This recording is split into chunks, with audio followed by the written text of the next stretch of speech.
един млад човек да бъде по-добър професионалист в своята област, защото ти имаш мотивацията, имаш амбицията, но не всички млади хора тръгват със същата инициатива, както ти. Ами, амбицията идва, когато се запалиш с нещо. Аз вярвам, че всеки има талант за нещо. Обаче не всеки си го открива и си го развива.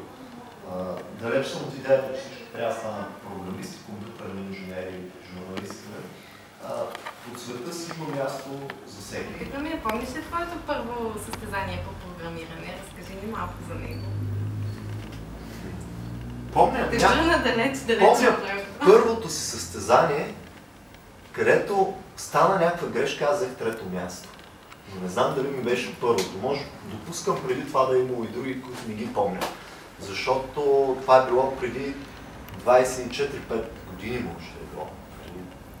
Над 20 със сигурност. Аз бях на някакъв зимни математически празници, мисля, че и до ден днешен ги има тия. Това са през януари месец организираш там съюз на математиците или нещо такова, после имаше информатика към тях. Аз програмирах на правец 8.2, което си беше голямата работа сега, iPhone 6, баш самолета на бъдещето. И отидох и ми дадоха някаква задача, пишех някакви неща, не я реших, това съм сигурен, си го спомням. И после бях трети. Не знам как стана, честно казано. Явно другите са били още по-зле от мен, защото аз задачата не я реших. Имах чувство. До някъде там нещичко работеше.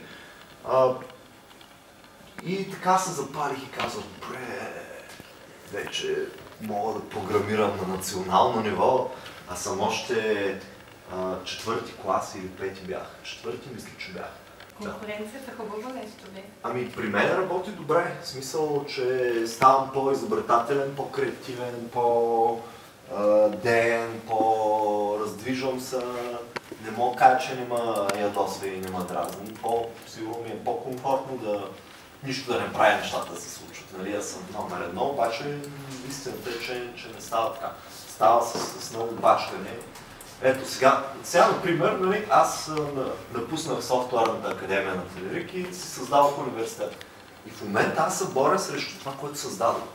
Аз се боря и 2 години, като напишеш курс програмиране, не само Телерик да е на първо място, а на първа страница да няма никой друг, освен тях.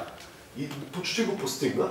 И сега трябва наобратно, нали, срещу себе си, срещу което какво означава, че аз трябва 10 пъти по-умни неща да измисля, защото тогава не съм бил прост, за да мога да постигна това нещо. И да, лека по лека ги правим.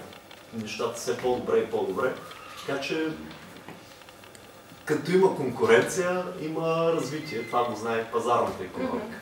Много хора не се престрашават да направят всъщност първи стъпки в IT сферата, защото смятат, че е твърде трудно. Как всъщност ти ще мотивираш хората да се включат в твоя амбициозен проект? Ами да пробват. Да пробват. Какво значи трудно? Човек, който не е пробвал, не знае дали е трудно. Откъде знам аз, примерно, мога ли да играя нещо, което не съм играл? Пускам го, пробвам, обясняват ми. Сега аз по този начин, например, съм пробвал да карам сноуборд и се потроших се. Направо не може да вървя, да лежа не може. Нали? Но поне разбрах, че не е за мене. След това пробвах още 3 пъти. С програмирането, пак най-лесно е да пробваш. Аз това ми казвам, като ме питат, аз ще се справя ли? Откъде да знам дали ще се справиш, бе? Ела да пробваш. И всъщност ние това ви предлагаме в момента. Идваш абсолютно безплатно на курс, цял месец, с присъствия, с упражнения, с асистент, който ти стои на главата и ти държи ръчичката с мишката на лицевика. Това го даваме абсолютно фри, да дойдат и да пробват. Защото, за да стартираш в нашата професия, трябва няколко неща. Едното е да имаш логическо мислене. Това до някъде е даденост, до някъде се развива, естествено. Но като цяло, нали, хората с по-инженерно мислене, нали, тия ред са добри на физика, на математика или на точните науки, или поне им се отдава, може и да не са добри, обикновено се справят. Трябва просто логическо мислене, не математика. Второто нещо, което трябва е наистина да си много амбициран и да искаш. Което става като се зарибиш. пишеш 10 реда и става.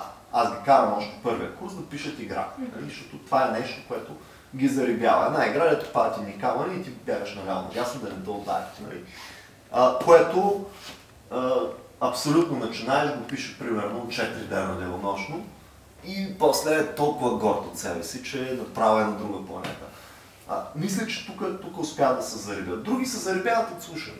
Така слушат, Наков е вдъхновен, ги разправят тук. Трети казват, аз ще вземам големи пари, дай, нали. Това е лошия мотиватор, не е окей, но сработи, като за начало. Така че, яко бачкане трябва и логическо мислене. И да пробваш. Пробвай, безплатно.